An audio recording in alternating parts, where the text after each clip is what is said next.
The best of Money Matters. The Big Story.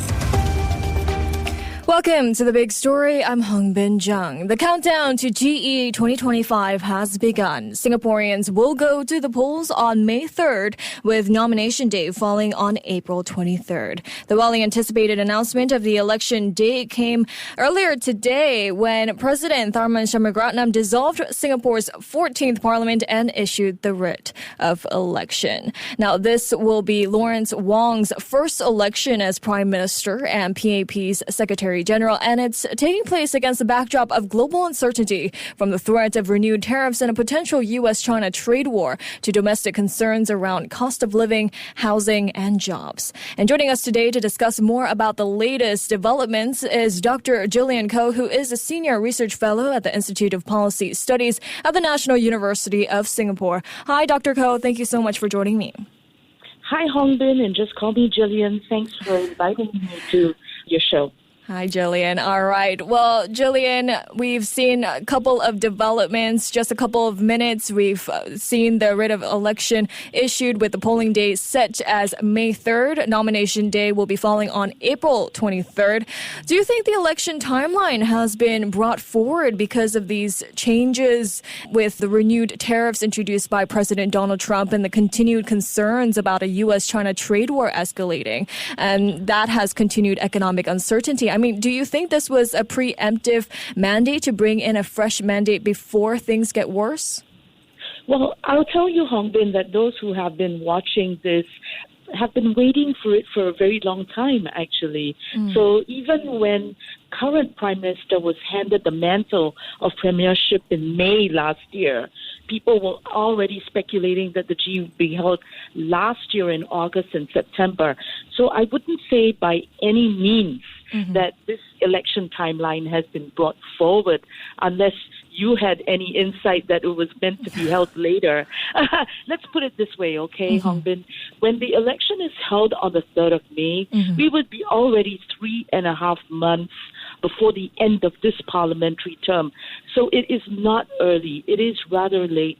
But you could say that it's been brought forward by a week or two if you had some special intel previously. But I would say that calling it sooner than later now would also allow the PAP to seek a fresh mandate for perhaps stronger measures that might be needed in response to the turbulence and turmoil that has been wrought by, the U.S. administration, or rather President Donald Trump's moves that you referred to earlier. Right. I mean, I think everyone has been speculating when this big date is, but that is finally out. It will be on May 3rd.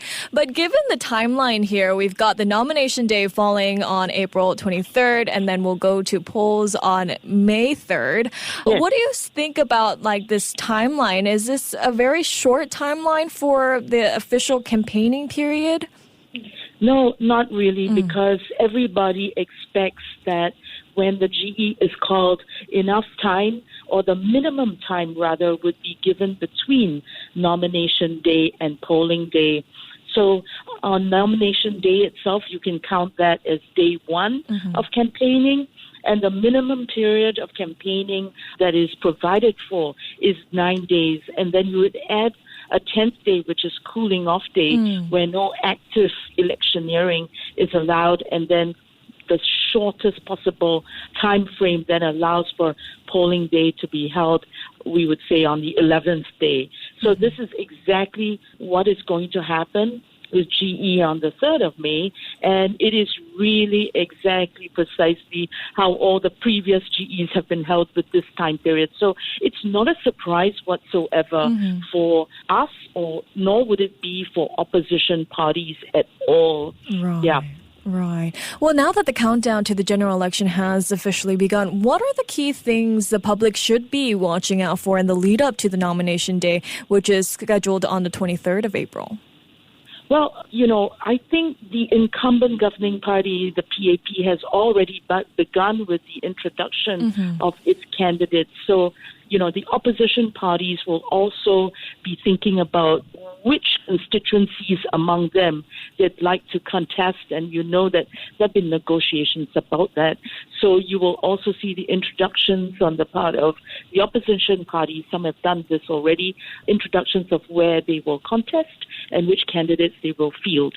In a formal sense, it will be looking towards nomination day, when it is the day that parties make official, submit their forms for their candidates in the respective constituencies that they seek to contest. And they will have a whole list of official documents they must submit.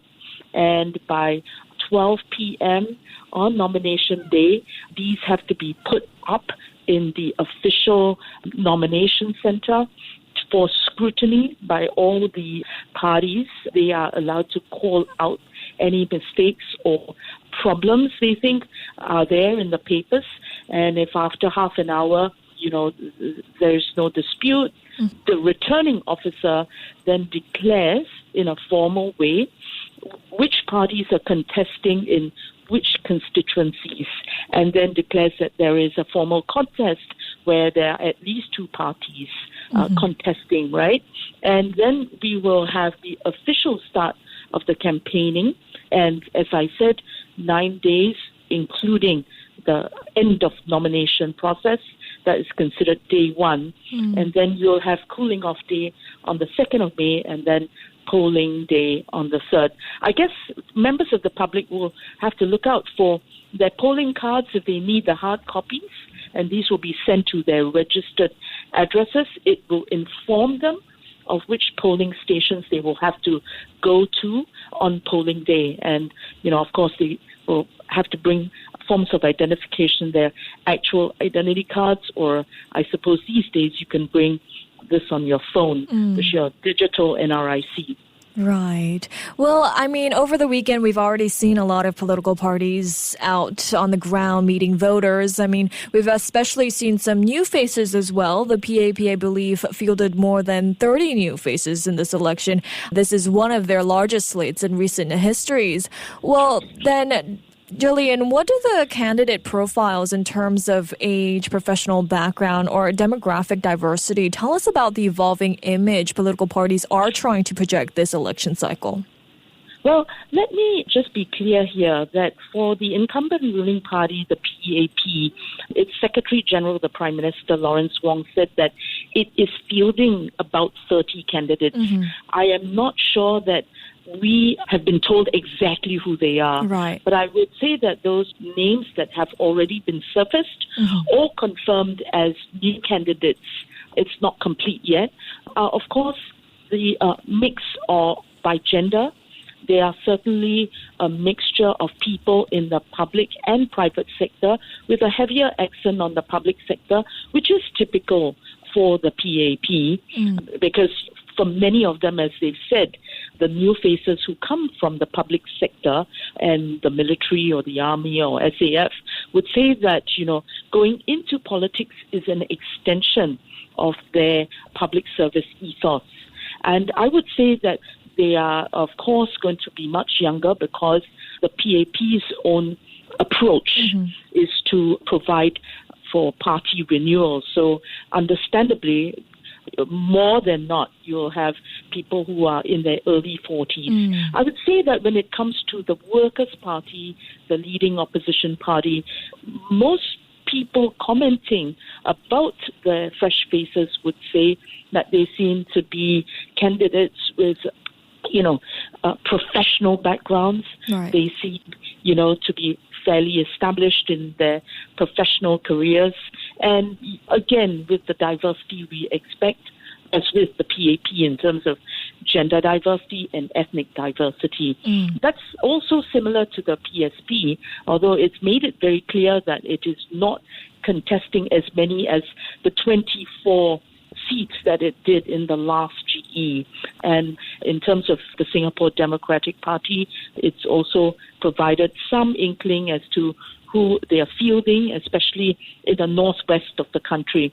I think what's interesting is also, the new party, which is as old as the Progress Singapore Party, the Red Dot United Party, is sort of suggesting that it's got very many more candidates than before, and again with the diversity of backgrounds, although not when you compare with the Workers' Party, of the kind of higher sort of level professional backgrounds, a greater diversity in terms of, the career backgrounds. But you know what? In our surveys, what we established is that credentials are some part of the question of how people weigh up the issue of who the candidate might be. But really, for people who decide on their candidates, they want to look at whether they can identify with that person, and that person has demonstrated some sense of empathy, a way in which to connect quite well with the voters. And that actually means that working on the ground really matters. Otherwise, how do people establish that quality? Right. Well, aside from the introduction of new faces here, have there been any notable shifts in strategies or tactics from political parties thus far that you've noticed? Well, I think it's too early to tell because whatever we see and notice would be where the parties have actually firmed up on which candidates they will field and in which constituencies. So we cannot really conclude on their strategies till we actually come to nomination day. As we know, in GE2020, there was a very, surprising switch of Mr. Heng Swee Kiat from Tampines GRC to East Coast GRC. So we can expect that there may be some of these sorts of surprises, especially in the eastern part of the country where, the Workers' Party seems to want to build up its position vis-a-vis, of course, the incumbent PAP in very many constituencies. I think what is interesting is really that the PAP has refreshed its slate in Aljunied GRC, which we recognize as the WP heartland, and also refreshed its candidate in Hougang, which means that there has been some thinking about whether you can try out new faces and new personalities there, although we understand that these people for the PAP have already been working the ground in various places anyway, so that they're not greenhorns in terms of groundwork, grassroots work for the PAP. Yeah, but of course, what we're looking for is whether there will be a change in terms of who is fielded for the WP in Aljunied and whether they would split their A-team across various constituencies, and it's understood that the WP would want to make a strong bid for East Coast, which was one that they lost marginally.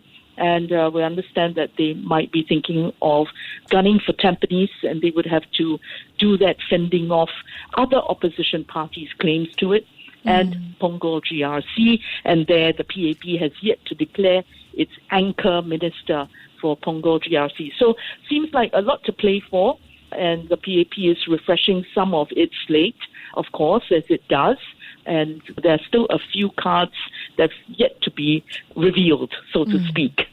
Well, a couple of days ago, Prime Minister Lawrence Wong has said that this is going to be a hotly contested election, adding that there are no longer any safe seats.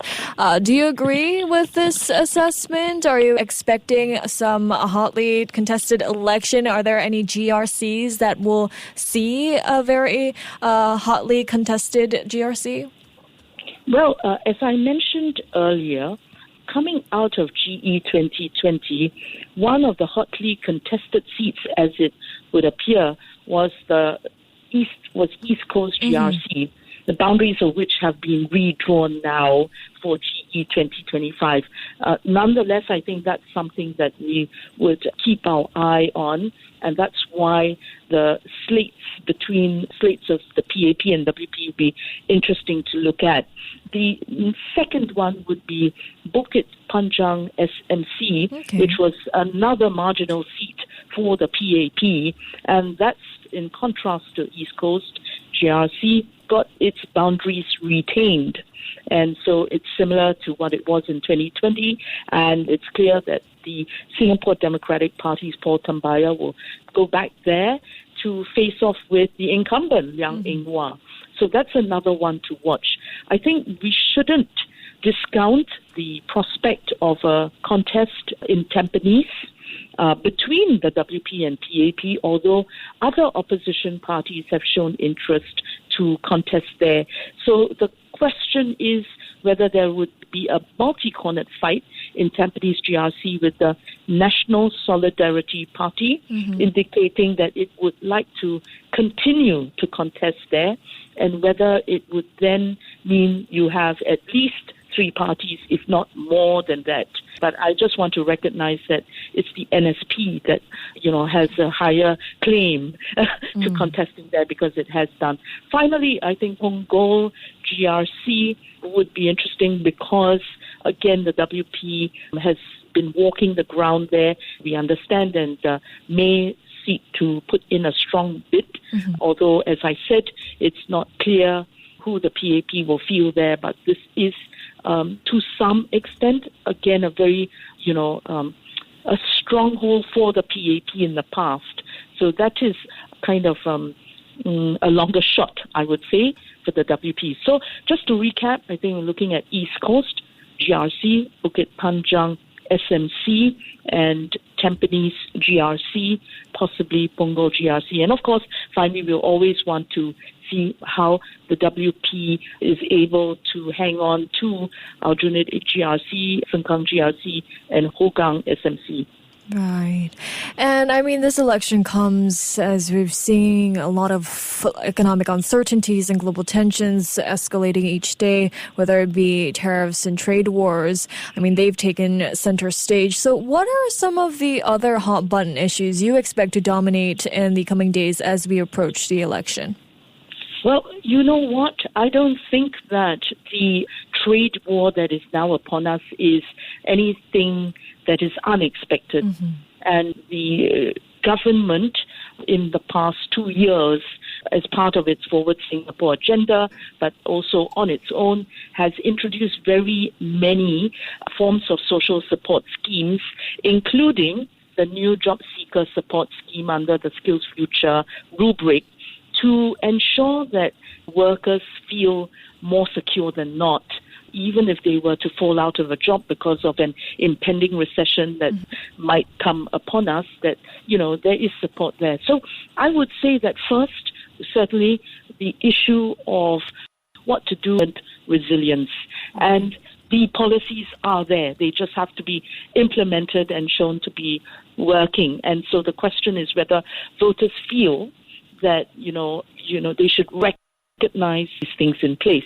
And then second, the immediate and acute, effect of any of that trade tension and what it means for supply chains and costs of living, obviously. And if we have to weaken the Sing dollar so that our exports are not just so expensive because of what we export to the US, then there is the knock-on effect of what it might mean for prices of things in Singapore. There's one other second-order question, which is maybe that all the other countries that used to export to the US would want to export to the rest of us. So then the supply will make up for, the changes in currency. The third one is definitely, of course, questions of housing. And it's not like everybody's chasing after a new flat, but even seniors with young adults as children thinking of getting married, they're a little worried about that. And there have been very, very many measures to increase the supply of BTO and expand subsidies for everyone. So I think still, for young voters, housing will matter. And I think really finally issues to do with, the foreign labor question. So I think this is something that a party like the PSP would bring up. Yes. Well, on that note, it looks like just in from the Straits Times update, Prime Minister Lawrence Wong, in a Facebook post, he says that Singapore is witnessing profound changes in the world with conditions becoming more uncertain, unsettled, and unstable. And he adds that the global conditions that enabled Singapore's success over the past decades may no longer hold, adding that that is why he has called this general election. And he says at this critical juncture, Singaporeans should decide on the team to lead our nation and to chart our way forward together. Well, Thank you so much, Gillian, for your time and your insights today and analyzing what has just unfolded. Thank you so much. Thanks for the chat, Hongbin. Thank you. That was Dr. Gillian Koh, who is a Senior Research Fellow of the Institute of Policy Studies at the National University of Singapore. This has been The Big Story with me, Hongbin Jeong. To listen to more great interviews, download our podcasts at audio.sg or download the audio app. That's AWEDIO, audio at the App Store and Google Play.